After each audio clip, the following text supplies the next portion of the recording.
ನಮಸ್ಕಾರ ವೀಕ್ಷಕರೇ, ಮಹಾಯುದ್ಧ ನ್ಯೂಸ್ಗೆ ಸ್ವಾಗತ. ಯಡ್ರಾಮಿ ಪಟ್ಟಣದ ಶ್ರೀ ಮುರುಘೇಂದ್ರ ಶಿವಯೋಗಿ ವಿರಕ್ತ ಮಠದಲ್ಲಿ ಶ್ರೀ ಲಿಂಗೈಕ್ಯ ಸಿದ್ದರಾಮ ಮಹಾಸ್ವಾಮೀಜಿಗಳ 5ನೇ ವರ್ಷದ ಪುಣ್ಯಾರಾಧನೆ ಅಂಗವಾಗಿ ಸಾರ್ವಜನಿಕರ ಆರೋಗ್ಯ ಹಿತದೃಷ್ಟಿಯಿಂದ ಬೃಹತ್ ಉಚಿತ ಆರೋಗ್ಯ ಶಿಬಿರವನ್ನು ಆಯೋಜಿಸಲಾಗಿತ್ತು. ಪುಣ್ಯಾರಾಧನೆ ಅಂಗವಾಗಿ ಉಚಿತ ನೇತ್ರ ತಪಾಸಣೆ ಹಾಗೂ ಕಣ್ಣಿನ ಪೊರೆ ಶಸ್ತ್ರಚಿಕಿತ್ಸೆ, ಎಲುಬು ಕೀಲುಗಳ ಚಿಕಿತ್ಸೆ ಮತ್ತು HIV, ಹೆಪಟೈಟಿಸ್ ಬಿ, ಸಿಫಿಲಿಸ್ ಸೇರಿದಂತೆ ವಿವಿಧ ಆರೋಗ್ಯ ತಪಾಸಣಾ ಶಿಬಿರಗಳನ್ನು ಮತ್ತು ಆರೋಗ್ಯ ತಪಾಸಣಾ ಅನುಗ್ರಹ ಕಣ್ಣಿನ ಆಸ್ಪತ್ರೆ ಹಾಗೂ ಸಮುದಾಯ ಆರೋಗ್ಯ ಕೇಂದ್ರ ಯಡ್ರಾಮಿ ಇವರ ಸಂಯುಕ್ತ ಆಶ್ರಯದಲ್ಲಿ ಹಮ್ಮಿಕೊಳ್ಳಲಾಗಿದೆ. ಇದೇ ವೇಳೆ ಸ್ವಯಂ ಪ್ರೇರಿತ ರಕ್ತದಾನ ಶಿಬಿರವೂ ಕೂಡ ನಡೆಯಿತು. ಈ ಕಾರ್ಯಕ್ರಮದಲ್ಲಿ ಯಡ್ರಾಮಿ ಖಾಸಗಿ ಮೆಡಿಕಲ್ ಅಸೋಸಿಯೇಷನ್ ಮತ್ತು ವೈದ್ಯರಿಂದ ಸಾರ್ವಜನಿಕರಿಗೆ ಉಚಿತ ಚಿಕಿತ್ಸೆ ಮತ್ತು ಔಷಧಿಗಳನ್ನು ವಿತರಿಸಲಾಯಿತು. ಶಿಬಿರದಲ್ಲಿ 100 ಭಕ್ತರು ಹಾಗೂ ಸಾರ್ವಜನಿಕರು ಭಾಗವಹಿಸಿ ಆರೋಗ್ಯ ತಪಾಸಣೆ ಮಾಡಿಸಿಕೊಂಡು ತಜ್ಞ ವೈದ್ಯರಿಂದ ಸಲಹೆಯನ್ನ ಪಡೆದರು. ಪುಣ್ಯಾರಾಧನೆ ಅಂಗವಾಗಿ ಧಾರ್ಮಿಕ ಹಾಗೂ ಸಮಾಜಮುಖಿ ಸೇವಾ ಕಾರ್ಯಕ್ರಮಗಳ ಸಮನ್ವಯದೊಂದಿಗೆ ನಡೆದ ಈ ಆರೋಗ್ಯ ಶಿಬಿರ ಸಾರ್ವಜನಿಕರ ಮೆಚ್ಚುಗೆಗೆ ಪಾತ್ರವಾಯಿತು. ಜುಲೈ 31 ಬೆಳಗ್ಗೆ 4 ಗಂಟೆಗೆ ಮಹಾರುದ್ರಾಭಿಷೇಕ, 8 ಗಂಟೆಗೆ ಮಹಾಪೂಜೆ ನಡೆದಿದೆ. ನಂತರ ಪರಮಪೂಜೆ ಶ್ರೀ ಲಿಂಗೈಕ್ಯ ಸಿದ್ದರಾಮ ಮಹಾಸ್ವಾಮೀಜಿಗಳವರ ನೂತನ ಮೂರ್ತಿಯ ಭವ್ಯ ಮೆರವಣಿಗೆ ಕೂಡ ಪಟ್ಟಣದ ಪ್ರಮುಖ ಬೀದಿಗಳಲ್ಲಿ ನಡೆಯಿತು. ಇನ್ನು ಆಗಸ್ಟ್ 1 ಬೆಳಗ್ಗೆ 7 ಗಂಟೆಗೆ ಮೂರ್ತಿ ಪ್ರತಿಷ್ಠಾಪನೆ, ಮಹಾರುದ್ರಾಭಿಷೇಕ, ಪುಣ್ಯಾರಾಧನೆ ಮಹೋತ್ಸವ ಅಂಗವಾಗಿ ವಿಶೇಷ ಪೂಜೆಗಳು, ಧಾರ್ಮಿಕ ವಿಧಿವಿಧಾನಗಳು, ಮಹಾಮಂಗಳಾರತಿ, ಪ್ರಸಾದ ವಿನಿಯೋಗ ಕಾರ್ಯಕ್ರಮ, ಅನ್ನ ಸಂತರ್ಪಣೆ ಕಾರ್ಯಕ್ರಮಗಳು ನಡೆಯುತ್ತವೆ. ಶ್ರೀ ಮುರುಘೇಂದ್ರ ಶಿವಯೋಗಿ ವಿರಕ್ತ ಮಠ ಯಡ್ರಾಮಿ ಪ್ರಸ್ತುತ ಪೀಠಾಧಿಪತಿಗಳಾದ ಪರಮಪೂಜ್ಯ ಶ್ರೀ ಸಿದ್ದಲಿಂಗ ಮಹಾಸ್ವಾಮೀಜಿಗಳು ಮಾತನಾಡಿದರು. ಈ ಸಂದರ್ಭದಲ್ಲಿ ಮಠದ ಆಡಳಿತ ಮಂಡಳಿ, ವೈದ್ಯರು, ಆರೋಗ್ಯ ಇಲಾಖೆ ಅಧಿಕಾರಿಗಳು, ಯಡ್ರಾಮಿ ಖಾಸಗಿ ಮೆಡಿಕಲ್ ಅಸೋಸಿಯೇಷನ್ ಪದಾಧಿಕಾರಿಗಳು, ರಕ್ತದಾನಿಗಳು, ಭಕ್ತರು ಹಾಗೂ ಗಣ್ಯರು ಉಪಸ್ಥಿತರಿದ್ದರು. ವರದಿ ಅನಿಲ್ ಕುಮಾರ್ ಗುತ್ತೇದಾರ್, ಮಹಾಯುದ್ಧ ನ್ಯೂಸ್, ಯಡ್ರಾಮಿ.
ನಿಮಿತ್ತವಾಗಿ ಇಂದಿನ ಪೀಠಾಧಿಪತಿಗಳಾಗಿ ಲಿಂಗ ಶ್ರೀಗಳವರ ಆಶಯದಂತೆ ಪ್ರತಿ ವರ್ಷವೂ ಕೂಡ ನಡೆಯುತ್ತಿರುವ ಒಂದು ರಕ್ತದಾನ ಶಿಬಿರ, ನೇತ್ರ ಚಿಕಿತ್ಸೆ ಹಾಗೂ ಹಲವಾರು ಕಾರ್ಯಕ್ರಮಗಳನ್ನು ಕೂಡ ಹಾಕಿಕೊಂಡು ಈ ಒಂದು ಕಾರ್ಯಕ್ರಮದ ನಿಮಿತ್ತವಾಗಿ ಬೃಹದಾಳೇಶ್ವರ ಮಹಾಪುರಾಣ ಕೂಡ 11 ದಿನಗಳ ಪರ್ಯಂತರವಾಗಿ ನಡೆದುಕೊಂಡು ಬಂದಿದ್ದು, ನಾಳೆಯ ದಿವಸ ಅತಿ ಒಂದು ಉತ್ಸಾಹಭರಿತವಾಗಿ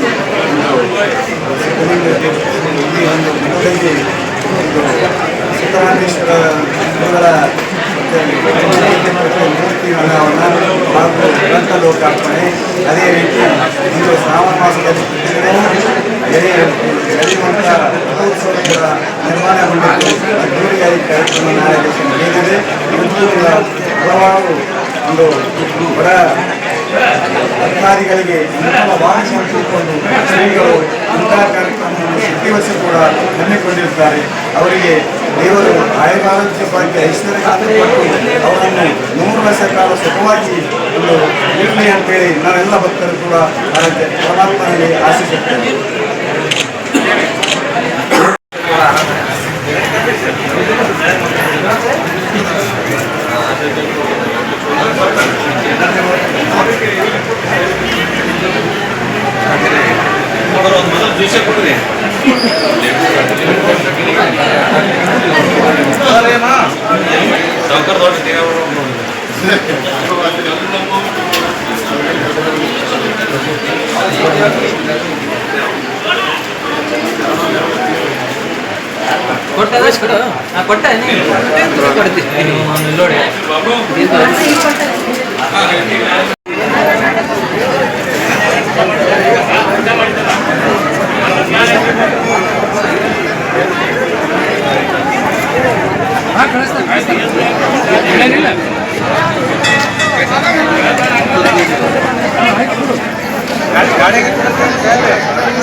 ಗುರುವರರಾಗಿರುವಂಥ ಲಿಂಗೈಕ್ಯ ಸಿದ್ದರಾಮ ಮಹಾಸ್ವಾಮಿಗಳವರ 5ನೇ ವರ್ಷದ ಪುಣ್ಯಾರಾಧನೆ ನಿಮಿತ್ತವಾಗಿ ಪ್ರತಿ ವರ್ಷವೂ ಕೂಡ ಉಚಿತ ನೇತ್ರ ತಪಾಸಣೆ ಶಿಬಿರ, ಬೃಹತ್ ಸ್ವಯಂ ಪ್ರೇರಿತ ರಕ್ತದಾನ ಶಿಬಿರ ಕಾರ್ಯಕ್ರಮವನ್ನು ಬಂದಿರುವಂಥದ್ದು ತಮ್ಮೆಲ್ಲರಿಗೂ ಮನಗಂಡಿರುವಂಥ ವಿಚಾರವಾಗಿದೆ.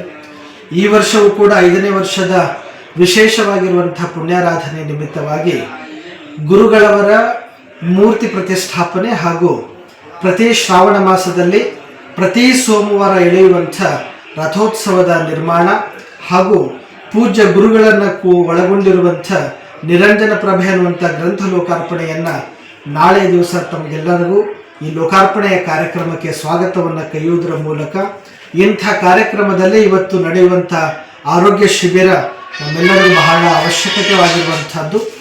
ಒಂದು ಹನಿ ರಕ್ತ ನೂರಾರು ಜೀವಿಗಳನ್ನು ಬದುಕಿಸುತ್ತದೆ ಅನ್ನುವಂಥ ವಿಚಾರ ತಮಗೆಲ್ಲ ಗೊತ್ತಿರುವಂಥದ್ದೇ. ಸ್ವಯಂ ಪ್ರೇರಿತವಾಗಿ ರಕ್ತ ದಾನವನ್ನು ಮಾಡುವುದರ ಮೂಲಕ ನೂರಾರು ಜನ ಯುವಕರು, ಹಿರಿಯರು, ನಮ್ಮ ತಾಯಂದಿರು ಕೂಡ ಈ ಒಂದು ರಕ್ತದಾನ ಶಿಬಿರದಲ್ಲಿ ಭಾಗಿಯಾಗಿರುವಂಥದ್ದು ಬಹಳ ಸಂತಸ ತಂದಿದೆ. ಅದರ ಜೊತೆಯಾಗಿ ನಮ್ಮ ಗ್ರಾಮವಾಯಿತು, ನಮ್ಮ ಸುತ್ತಮುತ್ತಲಿನ ಗ್ರಾಮದವರು ಸಹಿತ ಈ ನೇತ್ರ ತಪಾಸಣೆ ಶಿಬಿರ ಕಾರ್ಯಕ್ರಮದಲ್ಲಿ ಉಚಿತವಾಗಿ ಸುಮಾರು 70ರಿಂದ 80 ಜನ ಪ್ರತಿ ವರ್ಷವೂ ಕೂಡ ನೇತ್ರ ತಪಾಸಣೆಯನ್ನು ಮಾಡಿಕೊಳ್ಳುವುದರ ಮೂಲಕ ಅವರಿಗೆ ಕಣ್ಣಿನ ಪೊರೆ ಶಸ್ತ್ರಚಿಕಿತ್ಸೆಯನ್ನು ನಡೆದಿರುವಂಥದ್ದು ಬಹಳ ಸಂತಸ ತಂದಿದೆ. ಪೂಜ್ಯ ಗುರುಗಳ ಸವಿನೆನಪಿನೊಳಗೆ ಎಲ್ಲ ಭಕ್ತಾದಿಗಳಿಗೆ ಮರು ಕಣ್ಣನ್ನು ಕೊಡುವುದರ ಮೂಲಕ ಪೂಜ್ಯ ಗುರುಗಳು ಇವತ್ತಿಗೂ ನಮ್ಮೆಲ್ಲರೊಟ್ಟಿಗೆ ಇದ್ದಾರೆ ಅನ್ನುವ ಭಾಸ ನಮ್ಮೆಲ್ಲರಿಗೂ ಆಗ್ತದೆ ಅನ್ನುವಂಥ ವಿಚಾರವನ್ನು ತಿಳಿಸಿ ತಾವೆಲ್ಲರೂ ನಾಳೆ ನಡೆಯುವಂಥ ಕಾರ್ಯಕ್ರಮಕ್ಕೆ ಮತ್ತೆ ಆಗಸ್ಟ್ 1ನೇ ತಾರೀಕು ಅರ್ಥಾತ್ ಶನಿವಾರ ದಿನ ಪೂಜ್ಯ ಗುರುಗಳ 5ನೇ ವರ್ಷದ ಪುಣ್ಯಾರಾಧನೆ ಇರೋದ್ರಿಂದ ತಾವೆಲ್ಲರೂ ಸಮಯಕ್ಕೆ ಸಕಾಲಕ್ಕೆ ಬಂದು ಕಾರ್ಯಕ್ರಮದ ಯಶಸ್ವಿಗೆ ಸಹಕಾರಿಗಳಾಗಬೇಕು. ಈ ಒಂದು ಕಾರ್ಯಕ್ರಮಕ್ಕೆ ಅರ್ಥಾತ್ ಹೆಲ್ತ್ ಕ್ಯಾಂಪ್ ಅಂದರೆ ಆರೋಗ್ಯ ಶಿಬಿರಕ್ಕೆ ನಮ್ಮ ಯಡ್ರಾಮಿಯ ಸಮಸ್ತ ಖಾಸಗಿ ಮತ್ತು ನಮ್ಮ ಗೌರ್ಮೆಂಟ್ ಸರ್ಕಾರಿ ವೈದ್ಯರೆಲ್ಲರೂ ಸೇರಿ ಈ ಕಾರ್ಯಕ್ರಮದ ಯಶಸ್ವಿಗೆ ಕಾರಣೀಭೂತರಾಗಿದ್ದಾರೆ. ಮತ್ತು ನಮ್ಮ ಮೆಡಿಕಲ್ ಅಸೋಸಿಯೇಷನ್ ಅವರು ಕೂಡ ಉಚಿತವಾಗಿ ಅವರೆಲ್ಲರಿಗೂ ಔಷಧಗಳನ್ನು ಕೊಡುವುದರ ಮೂಲಕ ಅವರು ಕೂಡ ಈ ಒಂದು ಕಾರ್ಯಕ್ರಮಕ್ಕೆ ಸಾಕ್ಷೀಭೂತರಾಗಿದ್ದಾರೆ. ಇಂತಹ ಕಾರ್ಯಕ್ರಮಕ್ಕೆ ನಮ್ಮ ಎಲ್ಲ ಹಿರಿಯರು, ಕಿರಿಯರು, ನಮ್ಮ ಗ್ರಾಮದವರು, ಸಮಸ್ತ ಶರಣರು, ಶರಣೆಯರು, ತಾಯಿಗಳು ಈ ಕಾರ್ಯಕ್ರಮದ ಯಶಸ್ವಿಗೆ ಕಾರಣೀಭೂತರಾಗಿದ್ದಕ್ಕೆ ತಮ್ಮೆಲ್ಲರಿಗೂ ಧನ್ಯವಾದಗಳನ್ನು ಸಮರ್ಪಿಸುತ್ತೇವೆ.